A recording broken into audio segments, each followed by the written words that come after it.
Hi everyone, Ray from loveyourrv.com here again. Coming at you from a boondocking location in the Kofa National Wildlife Refuge. Nice free camping spot. I'll have a blog post and a video on that soon, but today what I wanted to discuss was my inverter.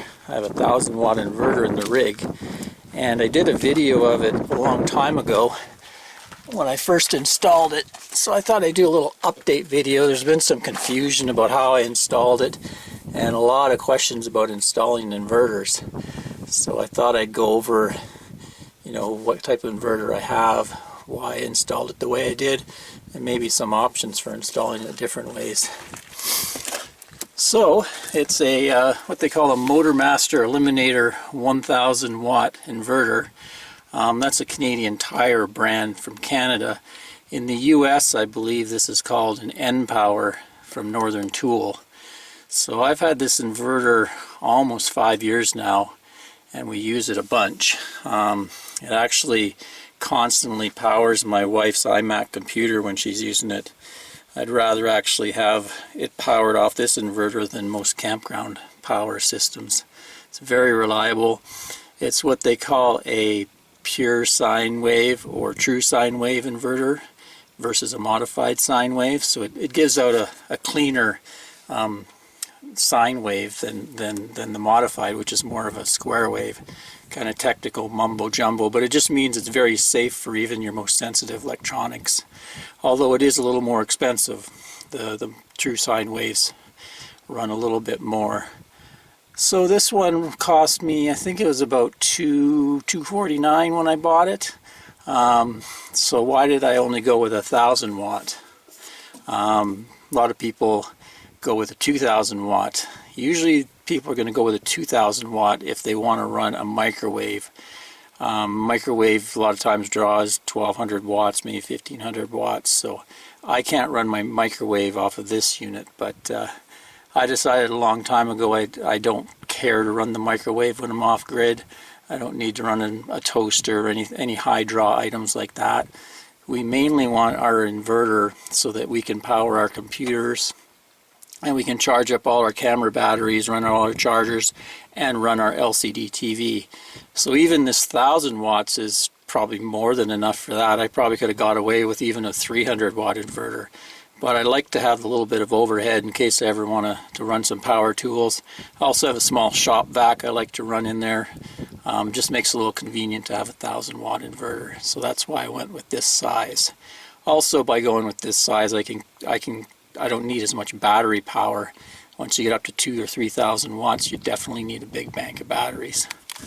Although I do have a pretty good size bank now of 4 golf cart batteries. So just to give you a look at how I wired the inverter in.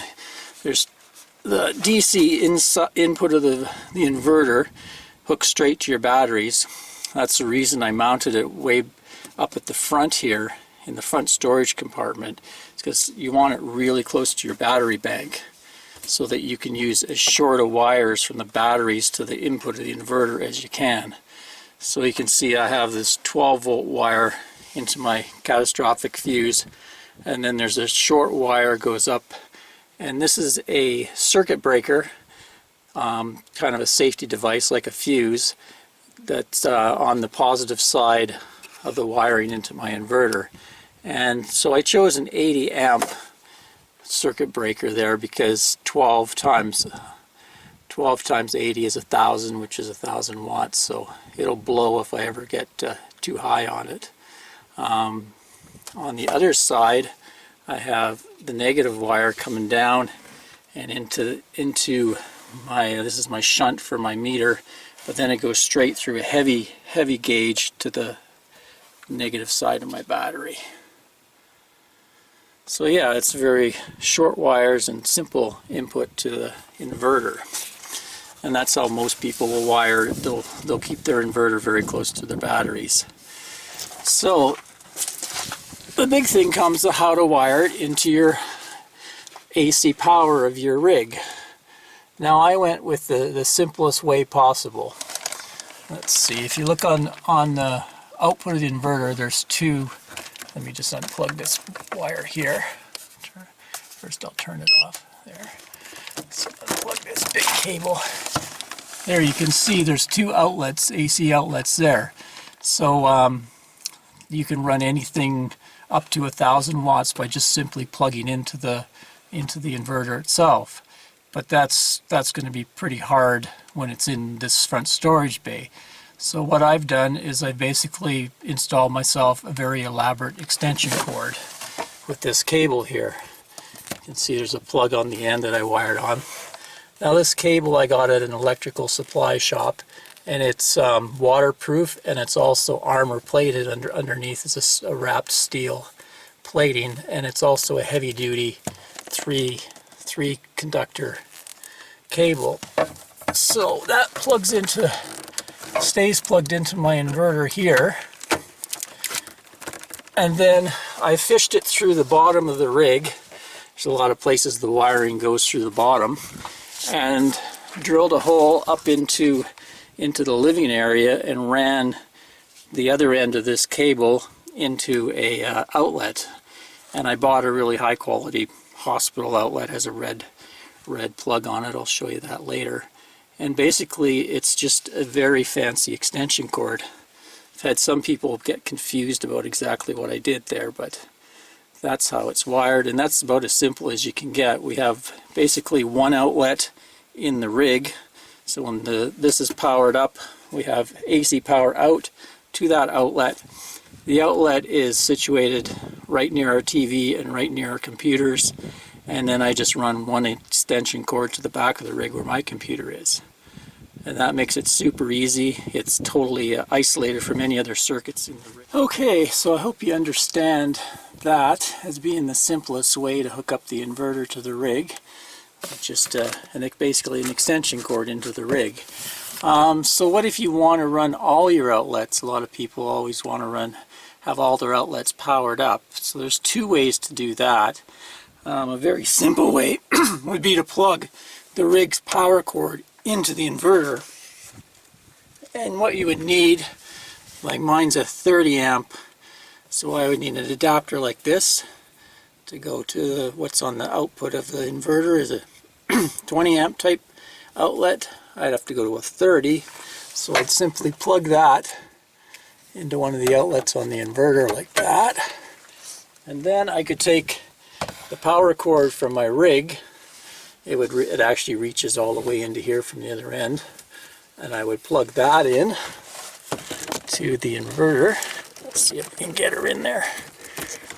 Yeah, so there we go.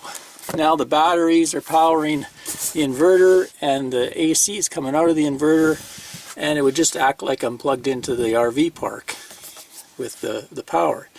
Except there's going to be a few things to remember. First of all, there's a weird loop that takes place as far as your charging goes, because the power is going to come out of your inverter and go into your rig, which has a charge converter that's going to try to charge your batteries, which in turn is going to come out and power your inverter.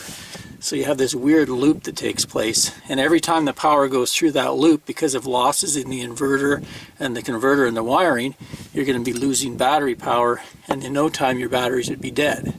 So the first thing to do it this way is you'd have to go and turn off that converter, which on the power panel, I'll show you when we get in there, there's a breaker, and you can flip that breaker off. Then at least you're not charging your batteries with your batteries, if you kind of understand that. The other thing is, depending on the size of your inverter, like mine is a 1,000 watt inverter, so suddenly all the loads are active in my RV. So if I flip on my air conditioner, which takes 4,000 watts or whatever, it's going to overload this right away. If I try to run my microwave, would probably overload that.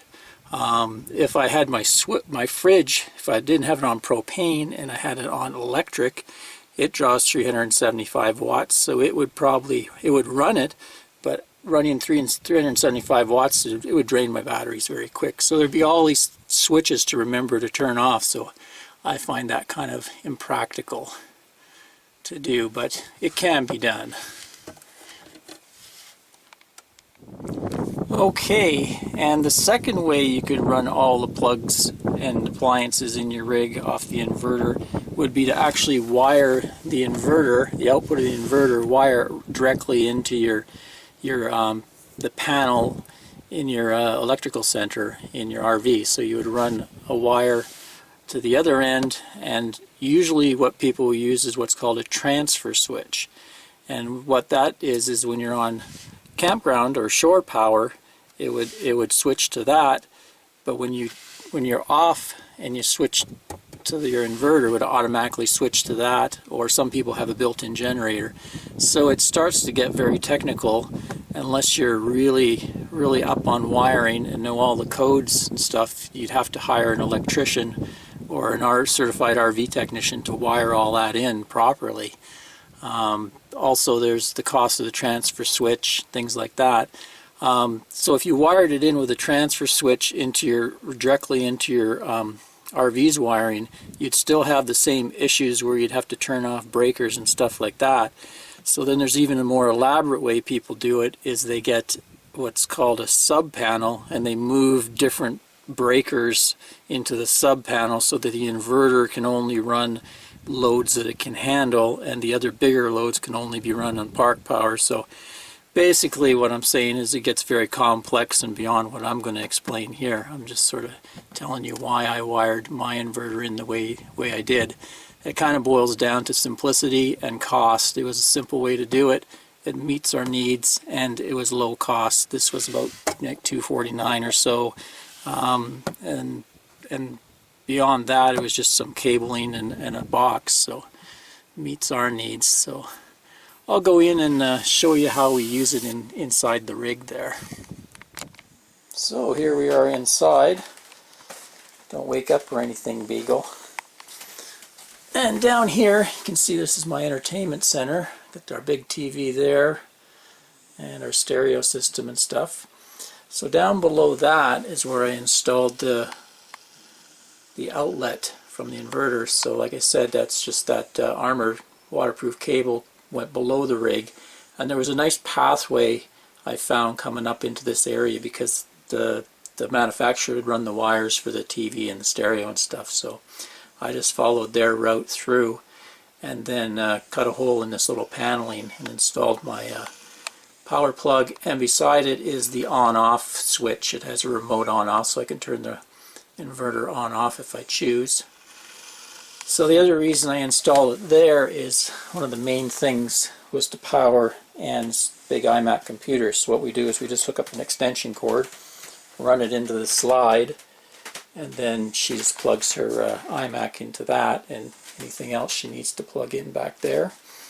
And when we're traveling, we can just take that cord out of there or just flip it into the slide. And then I have a second extension cord that plugs in to that extension cord, and then it goes around the back of our day bed here and behind the chair, and so I have power where I have my computer and to run our MiFi and charge up my camera batteries at that end. So those are pretty heavy duty power cords, and running them, they're only taking an amp or two, not much. I think maximum an amp to run her computer and half an amp to run mine. So that works out well for us. So I'll show you what I'd have to do if I wanted to plug the whole rig. Like I had showed you, I could plug the rig's cord in so all the outlets would be live in our RV. Okay, so just below our stove, you have to get down on your hands and knees, which is sort of a pain.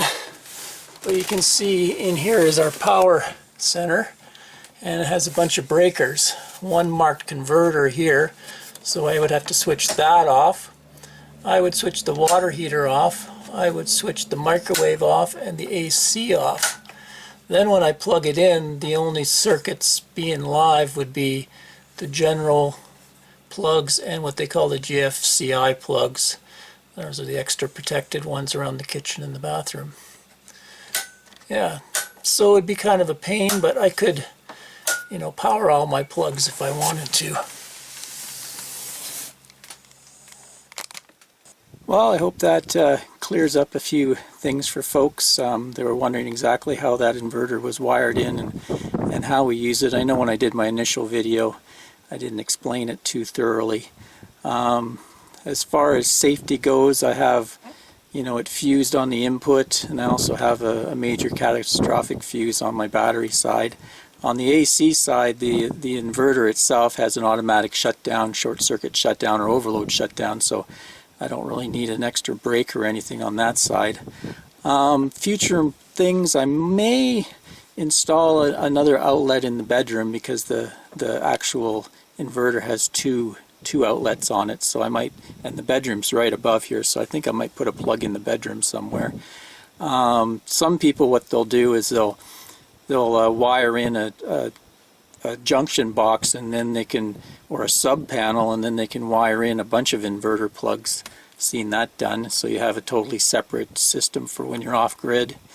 And like I say, if you're going to go the route of a transfer switch or wiring it into your RV circuitry, you're going to have to be very careful. You're going to have to be pretty knowledgeable about wiring, or else you can get into trouble, cause a short circuit, damage equipment, or worst case, shock yourself. So be very careful if you're going to, you know, start playing around with that. I'd advise to get an electrician to do it, or someone who's kind of really knows what he's doing there. So anyway, until next time, this is Ray from loveyourrv.com. Cheers.